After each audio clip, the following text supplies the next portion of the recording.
All right. So what we're going to do today, guys, is we're going to talk about theme, right? What the theme of the story is.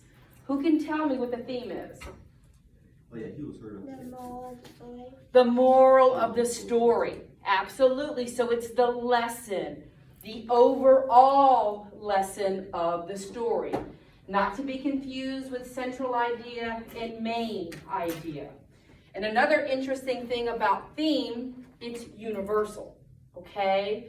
So if you went to another country, let's say, and you had the same story, the theme would be universal. So what they would say in England would be the same as they would say in America, all right? So it's universal. All right, the first thing that we're going to do is we're going to go to Khan Academy, and we're going to watch a little video on what a theme is. It's about 6.5 minutes. It's a pretty good little story. All right.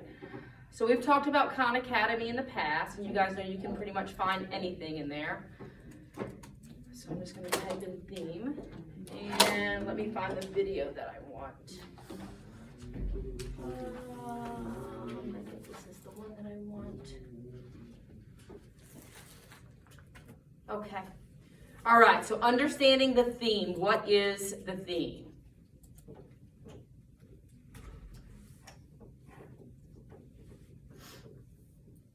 Is this going to start over for me? It doesn't want to. Hang on a second, guys.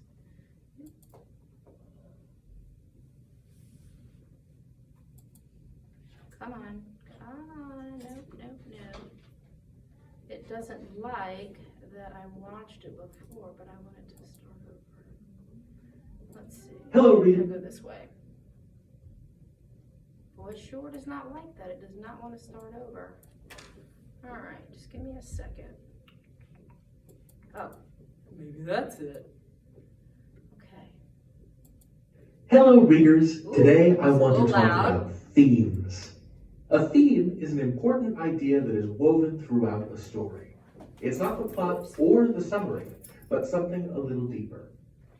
A theme links a big idea about our world with the action of a text. Sometimes a theme answers a question the story is trying to explore, like, what does it mean to be a family? Or what are we afraid of? Themes will be statements that answer these questions, like, you don't have to be related to someone for them to be your family. Or, we are afraid of losing our individuality. Now, theme is different from the main idea of a story or its summary. The main idea is what the story is all about, and the summary is the events of the story. It's the plot, it's what happened. But the theme is a lesson or a message that you can take out of the story and apply to your own life. Themes are universal, that is to say, anyone can relate to them. So if I tell you a story about how I got food poisoning the one time I ate a sketchy roadside hot dog instead of packing my own lunch, the theme isn't avoid Sticky Pete's hot dogs on Route 91. The theme is it pays to be prepared, because not everyone has a Sticky Pete's, but everyone can be prepared. Ugh, why did I eat it? Why is it green? A theme is similar to a moral, but a moral is more about a specific lesson it's trying to teach you. A theme could be a lesson, but it doesn't have to be. Sometimes you can discover the theme by asking yourself some big questions. What did the characters learn? How did they grow and change? Why did characters act the way they acted? What's different at the end of the story? And what stays with you after the story is over? Let's go through a folktale and see if answering these questions helps us to uncover the theme. This is a story about Anansi the spider, a heroic trickster from West Africa.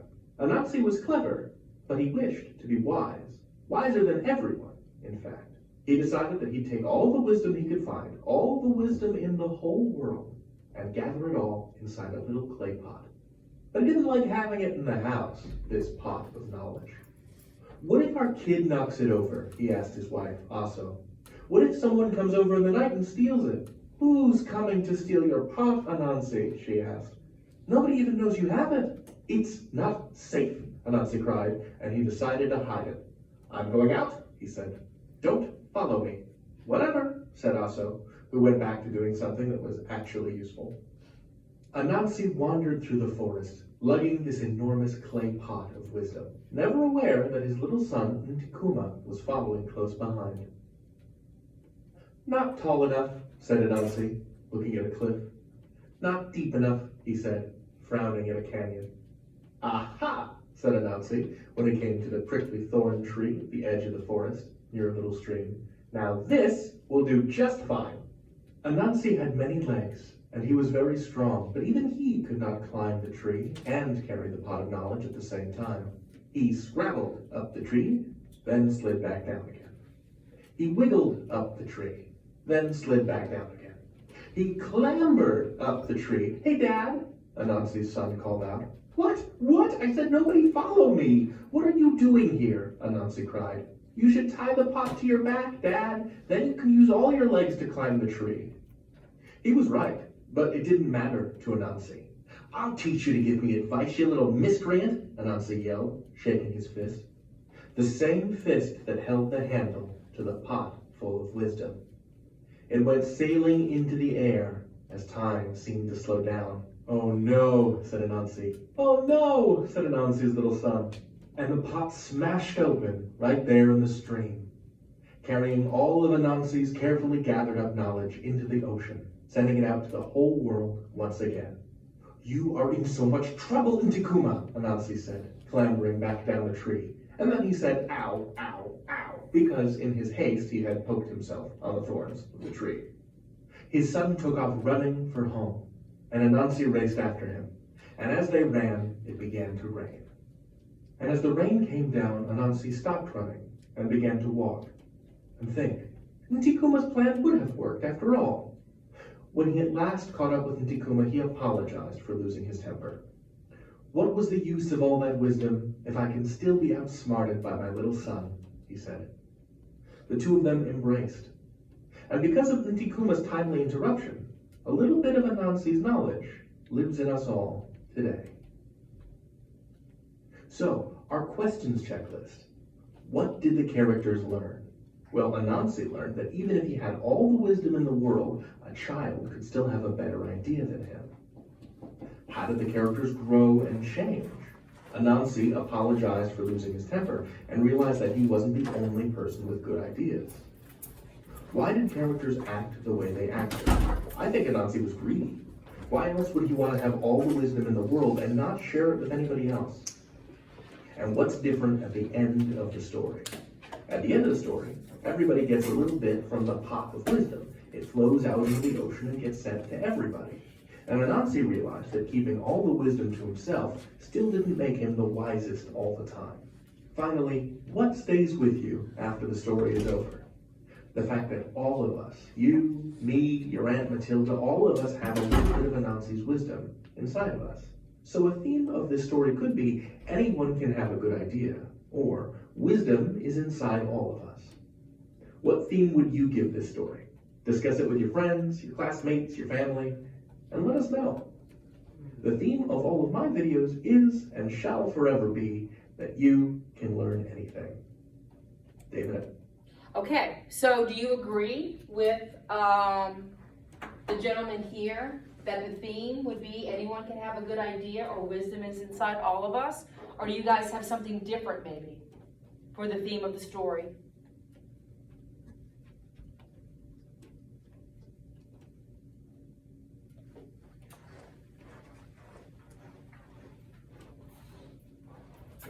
Yes, Yes, you agree or you have a different idea, Veneer? I agree. You agree. Everybody has wisdom inside of them. Yes. So see how the theme is a universal lesson, okay? So it would be something that we can take from the story that is common knowledge, okay? So if you're looking for the theme, we're gonna do a little worksheet, and it's not, and some of the answers have nothing to do with a lesson, things that people, like all people would not know, then that's probably not going to be the theme of the story, okay? So what I have here is I have a handout, and we have 3 passages on them. We're gonna do the first one together, and then I'm gonna have you guys do the last 2, and then I want you guys to figure out what the theme is, okay? I'm gonna go ahead and pass those out.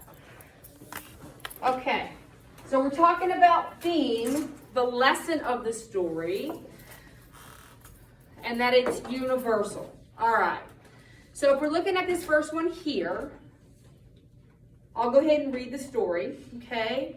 So the excerpt is from The Lion and the Mouse, 6th century BC fables. What's a fable, guys? You guys know what a fable is? A lie. I mean, the story. Yes, it's a story, it's not a lie. But who are the characters in a fable? Fantasy. Fantasy. Would they be animal or people? Animals, okay? So that's what a fable is. All right, and this is taken from the Harvard Classic, 1909 through 1914, all right? So we know that when we're dealing with older writing, they speak and they write differently than we do today, all right? So it's gonna make it a little more difficult. So when you're reading this, if it doesn't flow properly, it's because it was written so long ago. For my seniors who have to take the ACT and the SAT, there's 5 reading passages. I usually tell them anything before 1920, we just skip it, right? Because the writing is so different. The writing may be different, but the grammar, how you punctuate the sentences, what grammar choices you use, those are still the same, all right? So it doesn't matter if you were writing 100 years ago, if you're writing today, if you follow the simple rules for grammar, it will be correct, all right? So let's take a look at this and let's think about what the theme is. What's the lesson? What's the universal overall lesson they're trying to tell us, all right? All right, once when a lion was asleep, a little mouse began running up and down upon him. This soon wakened the lion, who placed his huge paw upon him and opened his big jaws to swallow him. "Pardon, O king," cried the little mouse. "Forgive me this time. I shall never forget it. Who knows but what I may be able to do you a turn some of these days." The lion was so tickled at the end of the mouse being able to help him that he lifted up his paw and let him go. Sometime after, the lion was caught in a trap, and the hunters, who desired to carry him alive to the king, tied him to the tree while they went in search of a wagon to carry him on.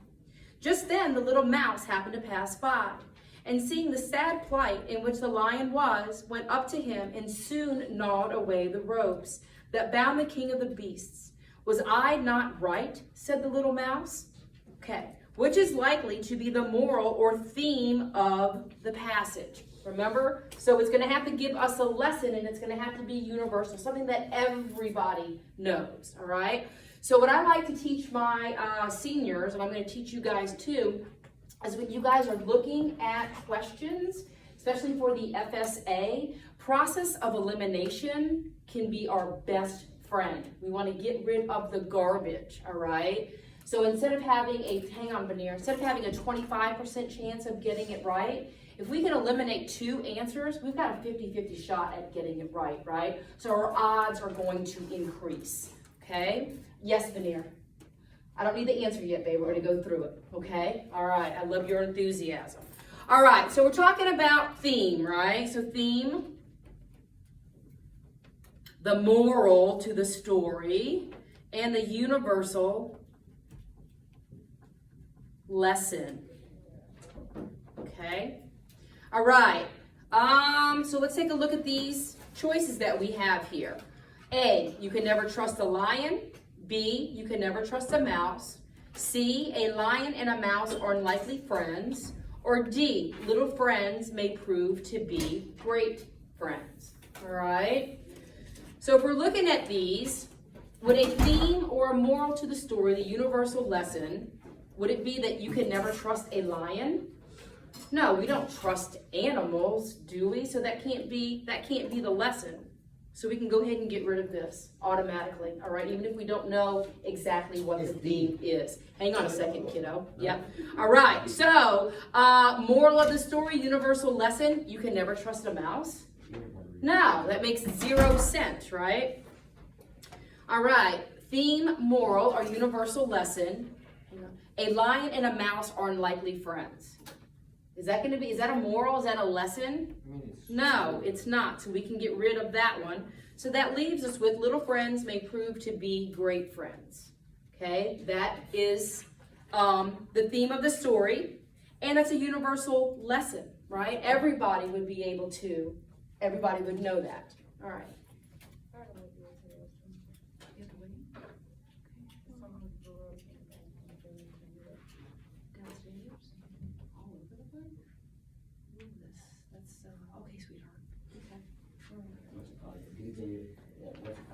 Okay, all right, so that was pretty easy there, and by getting rid of the garbage, we can figure it out. So what I want you guys to do right now, this one was a little easy, but I want you to go back into the story and see if you can find the text evidence or what part of the story that you would use to help you determine what the theme is. And I'll give you guys a couple minutes to do that.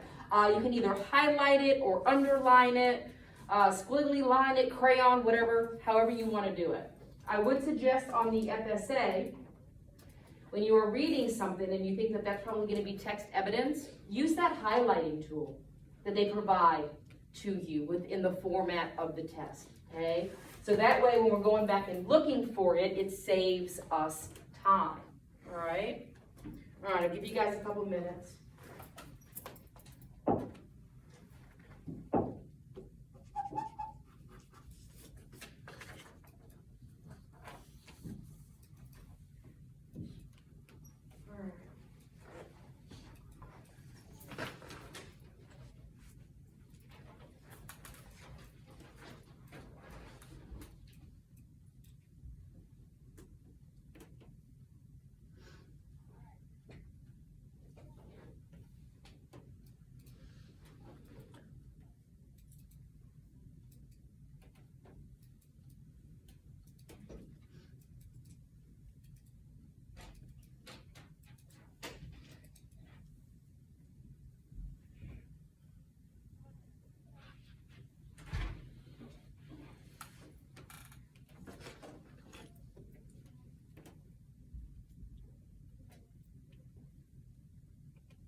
Okay, all right.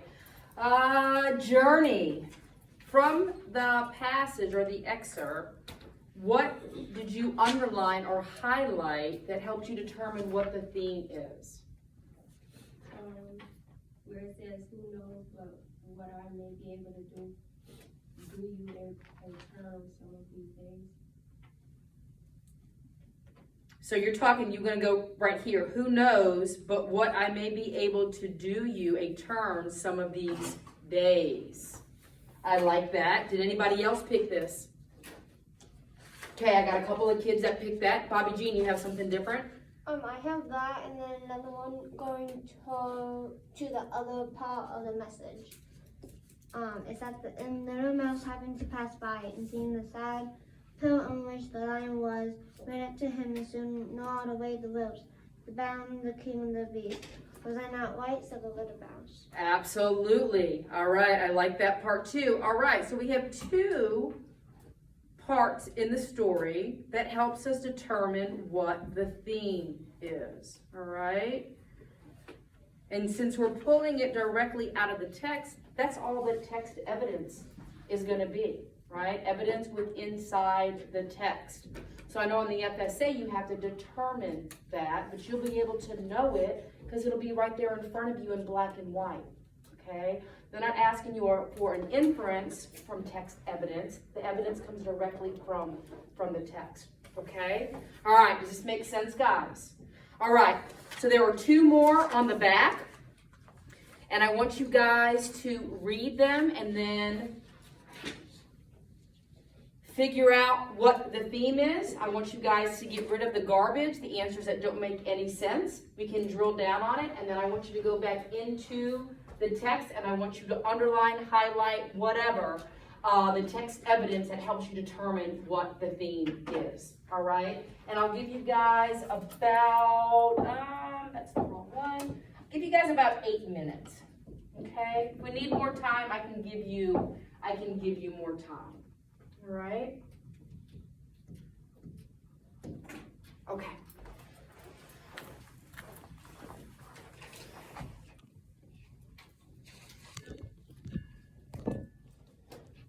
All right, so let's take a look at these. Okay. Because we are running out of time, I'll go ahead and read these, okay? All right, so this one right here is going to be George Great Edgar Lee Masters. I have studied many times the marble which was chiseled for me. All right, a boat with a furled sail at rest in a harbor. In truth, it pictures not my destination, but my life. For love was offered me, and I shrank from its disillusionment. Sorrow knocked at my door, but I was afraid. Ambition called to me, but I dreaded the chances. Yet, all the while, I hungered for meaning in my life. And now I know that we must lift the sail and catch the winds of destiny, wherever they drive the boat. To put meaning in one's life may end in madness, but life without meaning is the torture of restlessness and vague desire. It is a boat longing for the sea and yet afraid. All right? So, which statement best expresses the theme of the poem? All right. A, to live life fully, one must take risks. How many people picked A? Raise your hand if you picked A. Okay, I've got a couple. All right. B, no matter how hard we try, our lives are ruled by fate. Did anybody pick B? Okay. C, searching for meaning inevitably leads to disappointment. Did anybody pick C? Okay. And then D, only the strong survive, the weak are destined to failure. Did anybody pick D? All right, let's take a look at these. All right, so to live life fully, one must take risks. Miss Newman likes this one. So I'm gonna put a little dash here. Okay. All right, let's go down to number B. No matter how hard we try, our lives are ruled by fate. Anywhere in here, are they talking about that our lives are ruled by fate? Are they saying that it's going to be a set way in here? No, we're not talking about that, so we're going to go ahead and get rid of it. All right, C, I know some of you guys picked this one. Searching for meaning inevitably leads to disappointment. All right, are we talking about, all right, I can see, okay, so I hungered for the meaning, but does it really talk in here? All right, so you know what? Miss Newman likes this one too, all right, because there's a couple things that I see in here. To put meaning in one's life may end in madness, okay? That would be disappointment, so I like this one. All right, number D, only the strong survive, the weak are destined to failure. All right, that's not what they're talking about here. All right, so we have a choice between A and C. We got rid of the garbage here, what it's not talking about. All right, so let's look for the universal message, okay? To live life fully, one must take risks. I think that's a universal message that everybody would know, right? How about searching for meaning inevitably leads to disappointment? Now, is that universal? Do we think that searching for the meaning of something, do you guys know what inevitably means? It's gonna come at some point. Yeah. Like it means like always, right? So is searching for the meaning always gonna lead to disappointment? Like we're slowly, inevitably going, we're inevitably moving slower and slower, closer and closer to our death. Yes, okay, good, all right. But is this a universal message? Does this always happen? Mm-mm. Right? So we can actually get rid of C. The answer for number 2 is going to be A. All right? Whoever picked A, give me some text evidence that you used.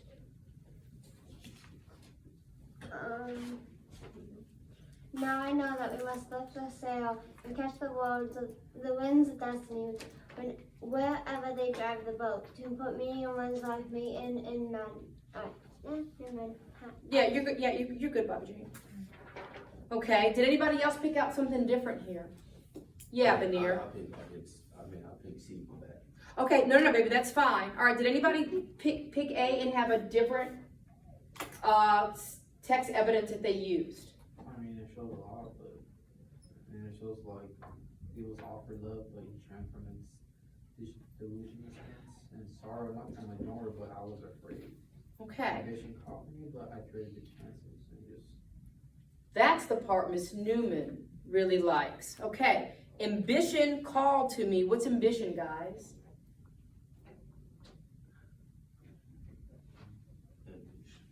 Ambition. Like you want it. You want it, the drive, right? Your ambition in life is to become a doctor. It means you have to work really hard in order to do that, right? So I like ambition called to me, but I dreaded the chances. Okay? If you're taking chances, you're taking what? Risks, right? So just be kind of like a synonym for it. So ambition called to me, but I dreaded the chances, all right? To live life fully, one must take risks, okay? All right, let's move down to the second one. All right, Dr. Martin Luther King. I had a student last year, the year before, just called him just old Martin. I'm like, he's a little more important than just Martin, but all right. All right, so here's gonna be an excerpt from his I Have a Dream speech. And it's shocking to me that what he's writing about applies to today. All right, this was written in 1963. So we're talking like 60 years ago, and the same thing is still occurring today. We haven't solved this problem yet. All right? All right, it would be fatal for the nation to overlook the urgency of the moment. This sweltering summer of the Negro's legitimate discontent will not pass until there is an invigorating autumn of freedom and equality. 1963 is not an end, but a beginning. Those who hope that the Negro needed to blow off steam and will now be content will have a rude awakening. What does content mean? Happiness. Happiness, that you're satisfied. Okay? You're happy with the situation. I'm very content. I'm very happy. Like, for example, you're very content on how your life is at the moment. Absolutely. Yep. Okay. All right. Will now be content will have a rude awakening if the nation returns to business as usual. There will be neither rest nor tranquility in America until the Negro is granted his citizenship rights. The whirlwinds of revolt will continue to shake the foundations of our nation until the bright day of justice emerges. All right. So, what significant theme, topic from American Lit is present in this speech? All right, what we're worried about here is the theme and what's going on in this speech. All right? So, how many of you guys picked A? B? Oh, You picked A. Okay. B? C? C. Okay. Or D? All right. So, Veneer, take a look at this, kiddo. All right. So, in anywhere in here, so we're talking about a theme, a universal message, okay? And about his dream. So, is physical force, you get what you want by using physical force? Oh wait, no. Is that what It's C. Dr. King was about? No, I'm tripping. It's C. All right, good. So we can get rid of physical force, all right? Freedom of speech. Okay, is that what he's talking about, freedom of speech here? He's not talking about freedom of speech. He's talking about justice and equality, right? So we're going to go ahead and get rid of that. Struggle for justice. I see the word justice emerges here, right? Sometimes it can be as simple as matching words, right? And that's where our synonyms really come into play, because as we talked about in the first one up here, we have to know that chances mean risks, okay? All right, so Ms. Newman liked struggle for justice. And then we're talking about patriotism of Americans. We talking about all Americans, or are we only talking about a certain few? A certain few, right? So we're going to get rid of D, so that leaves us with the answer of C. Okay? Someone read to me their text evidence, where they pulled that from, what made them think that. And Bobby G, I'm going to have someone else. Thank you, sweetheart, but yes. There will be neither rest or tranquility in America until the Negro is granted his citizenship rights. Yes, I know. I'm just trying to find that. Right. Okay. There will be neither rest nor tranquility in America until the Negro is granted his citizenship rights. Okay? That in and of itself, that's a struggle for justice. Right? Okay, how do we do on these? I got 2 out of 3. You got 2 out of 3. Okay, we're going to do more of these. We just have to think about what the universal lesson is, right? What the author is trying to tell us, what he's trying to teach us, what he wants us to know. And we'll do more of these, guys. All right, perfect. Pass those up.